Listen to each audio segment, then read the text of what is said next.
Welcome to the show. We are tuned in for real life stories with real life people who have overcome adversity and healed their life. I am your host, Victoria Johnson, teacher trainer and coach trainer for the Heal Your Life certification program and best-selling author of Do That and Then Some: Transform Feelings of Less Than to More Than Enough. As Louise Hay always said, the point of power is in the present moment, so let's get started.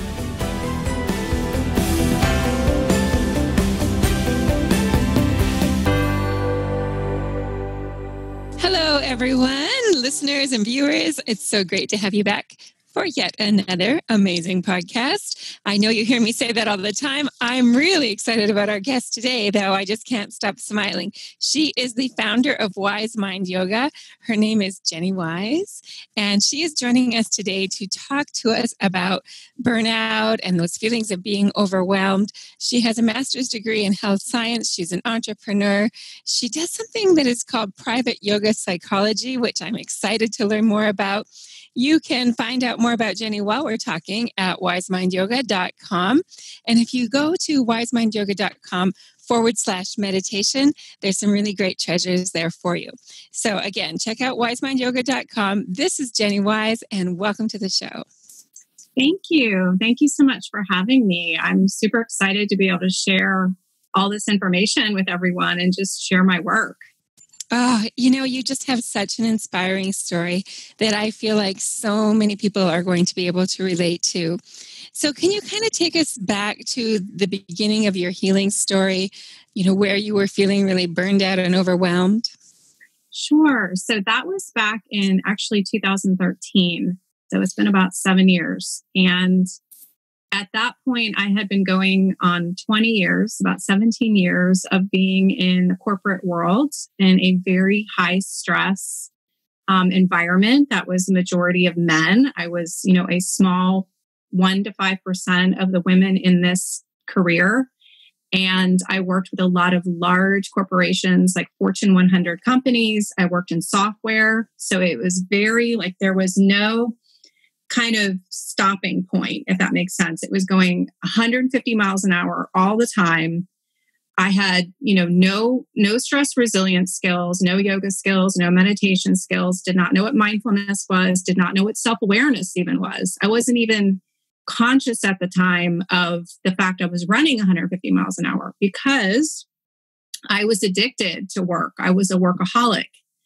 I like to call myself a recovering perfectionist. I was recovering from, I was a perfectionist. I was an overachiever. I was people pleaser. So all of these, and I had a very loud inner critic voice, and I needed a lot of validation from outside myself. So now, 7 years later, I realize all that. But at the time, that's where I was. And I also had some things that had come in from my family of origin. And that's part of the work that I've done through yoga psychology is understanding why did I have some of these patterns, whether it was at work, whether owning my own business, my relationships. And there was a lot of things that was coming up in my personal life that was holding up a mirror for some things that I needed to work through. And so my personal life was going on 15 years of a marriage that in retrospect, I did everything I could do to stay in that marriage, but it wasn't meant to be, long term. And so I had kind of reached my point in my personal life. I reached my point in my professional life, and this perfect storm came in for me to get burned out. And I actually had to spend some time off of work because I had anxiety, I had depression, and I had insomnia. And so that was a huge, in retrospect, spiritual awakening for me. I've had multiple since then, but that was my first big awakening for me to realize something has to change here. And so I started going to therapy, was one of my first steps. And the therapist was the one that told me about yoga. And at the time, yoga would have never entered my mind, right? I was a Zumba, workout, that type of working out. I always used exercise as a stress coping skill, but I had never taken a yoga class. So anyway, that was the start of my journey over this 7-year journey of learning about cognitive behavioral change and breathing techniques and mindfulness and meditation and yoga psychology, that was the starting point for me. Well, that is a therapist that we all wish we had. How great. And I think you make a really valid point, because I'm a lot like you are, in that for me, the exercise has been this stress buster. It's been, the aggressive cardio.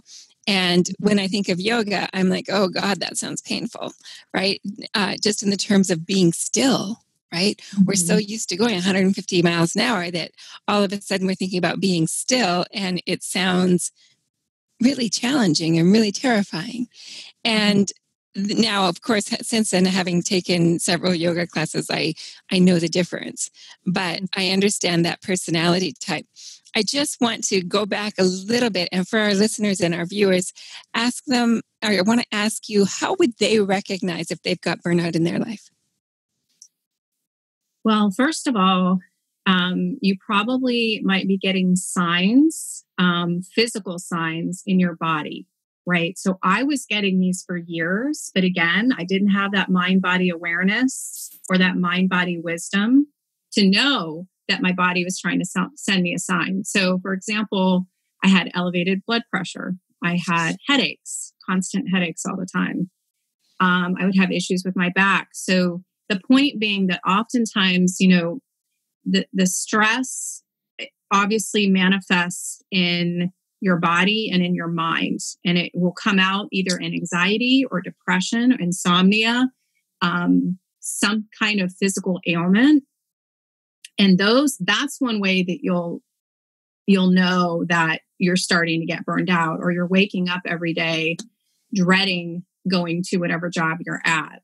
And in conjunction with that, for some people, based on where they are in their spiritual practice, you may also feel a tugging at, like, this is not, what am I doing? Like, what am I doing with my life? Right? That's a whole nother piece of it, that you might feel a tugging, like, I'm not feeling like this is having a purpose, and I feel like I'm wasting my life. And that was another piece in conjunction with all the other stuff that happened that started coming in for me, was, what am I doing with my life? This is not, I'm not leaving a legacy. I'm not changing anybody's life. I'm not, like, what the heck am I doing?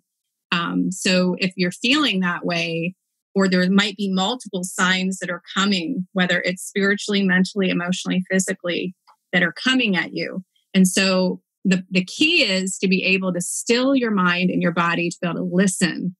And then once you can hear it, to actually take action on it, if that makes sense. So that's one of the tools that you share with people then, with your yoga psychology, is to listen.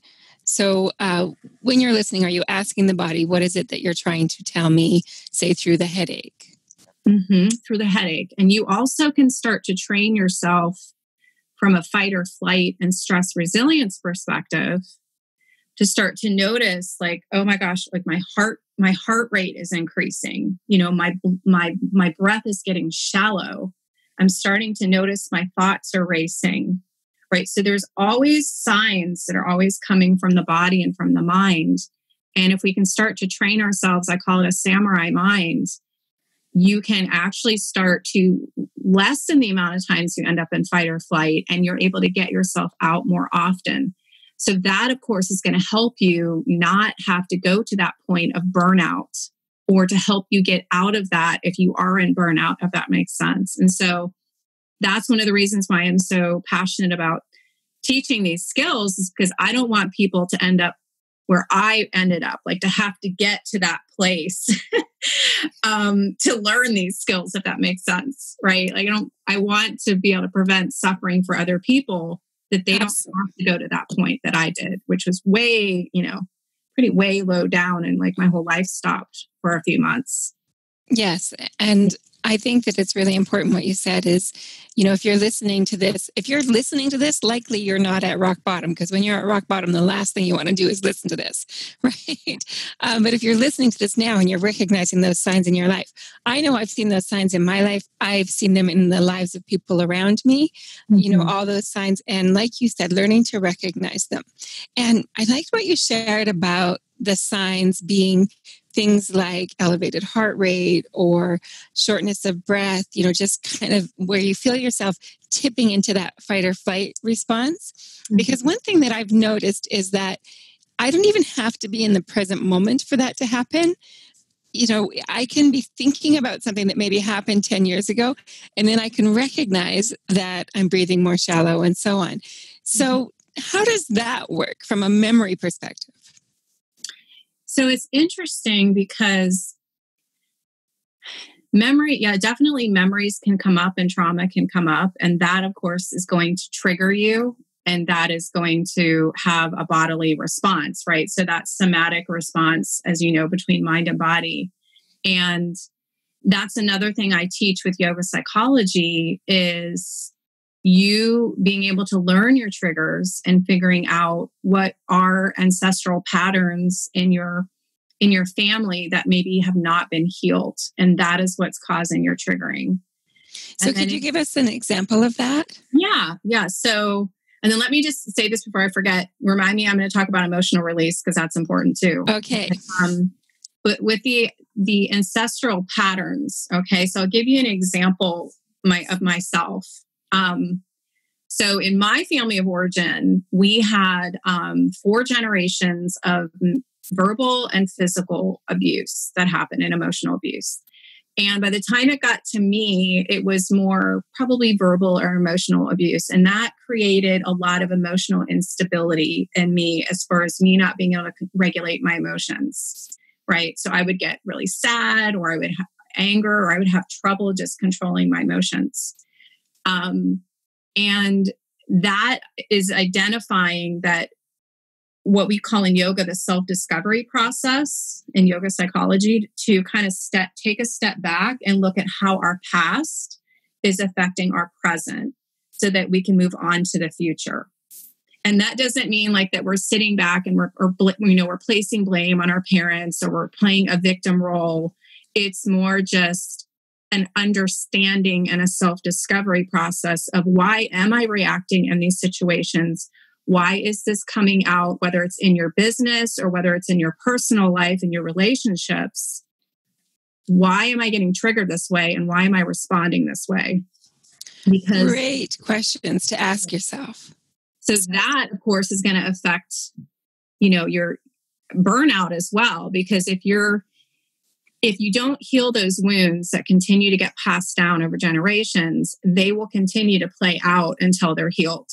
So if you are the generation that decides to, what I call kind of draw a line in the sand to not go forward and bring that to your generation, you're healing not only yourself, but, future generations. Absolutely. By saying this stops here. Mm-hmm. I love these questions that you've mentioned, asking yourself, why am I being triggered? What physical response am I having? Where am I feeling this in the body? And I want to repeat a sentence you said, because I think it's really important that the viewers and listeners really take this in, to look at your past because it's affecting your present. So look at how your past is affecting your present so that you can move on to the future. That is so beautiful. Such a key component in healing our lives. It is. And I don't know if have you ever heard of The Hero's Journey? I haven't. Campbell. Okay. So this is the Hero's Journey by Joseph Campbell. And I spent, probably 2 years of training in Los Angeles in a yoga psychology program, going back and forth. And part of it, what we learned is something called the Hero's Journey. And basically what it says is there's that intuition coming in again, like whether you listen to the universe, you call it the divine, whatever you want to call it, there is a call coming on your heart or on your soul or in your mind, and it's not stopping. And it's called answering the call. And so the hero in the story of the hero's journey answers the call. And what is their next step and what we call the threshold of initiation. So what does that next chapter look like in your life? What is your next threshold of initiation? And in order to step into, right, that best version of yourself, like they talk about in personal development, because a big part of yoga psychology is personal development. what needs to change or what needs to be healed or what needs to be released in order for you to be able to step into that threshold of initiation and that next chapter. So that's a big part of what the hero's journey is. And is this where the emotional release piece comes in? Yes. So the emotional release piece, right? So the one thing I love about yoga therapy and yoga psychology is it does take into account the somatic part of holding on to past trauma, holding on to past emotions, holding on to past stress. And until we release that out of the body and the mind, of course, again, it's going to manifest, right, as disease or as a mental health challenge. And the emotional release is a process. We also can call it emotional rinsing, where you identify, maybe it's somebody in your life that you're holding on to some kind of anger or resentment and emotional charge around that person. So that's one scenario where I've helped clients that, may have had some trauma growing up and they were holding on to that anger and resentment. So there's actually a way that you can release it, and it's a little bit non-traditional, but it's kind of similar to thinking about like an animal in the wild that they shake off and they're kind of shifting the energy, right? So you can also, this sounds silly, you can also scream into a pillow as a way to release it. Oh my gosh, it doesn't sound silly. It's a needed thing in life. And you also can actually take, I do this with my clients, where you actually take, in my case, I use a padded bat. I can grab it and show you really quick. Yeah, that'd be great. While you grab it, I just want to share with the listeners and viewers what you were talking about, screaming into a pillow. Another technique is in your car. Right? You've got privacy in your car and just releasing the tension by screaming into the car. And hopefully you are not in a parking lot when that happens. Yeah, but the idea with that is too, which is really important, especially with what we have going on right now with this pandemic that's going on, that this is a way to release it that you're not projecting onto somebody else, right? You're not somebody else. Key point.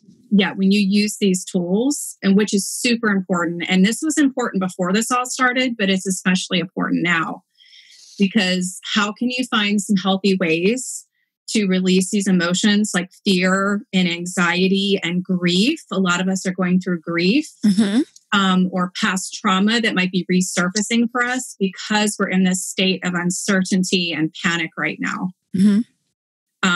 So this is my bat.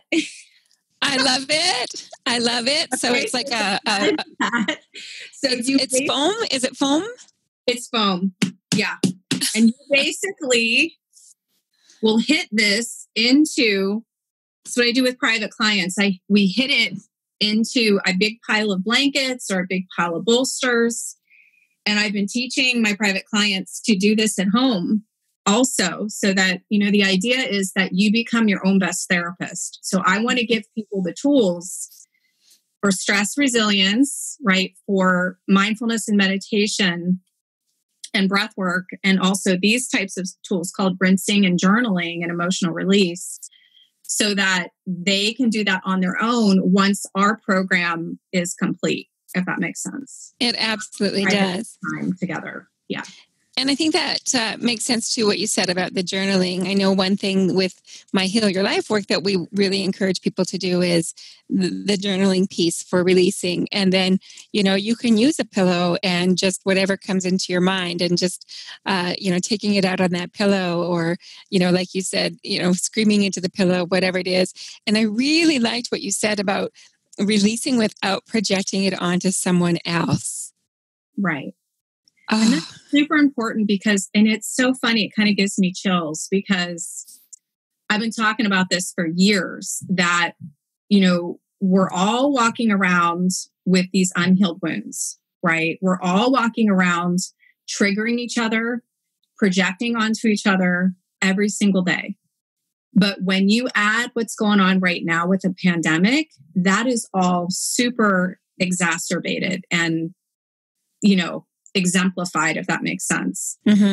And most people are not aware. I call it like living in the matrix, right? People aren't aware of how their behavior or how their words are affecting other people, or how their thoughts are starting this thought loop that, of course, now I'm super familiar with, right? The thought, emotion, behavior loop.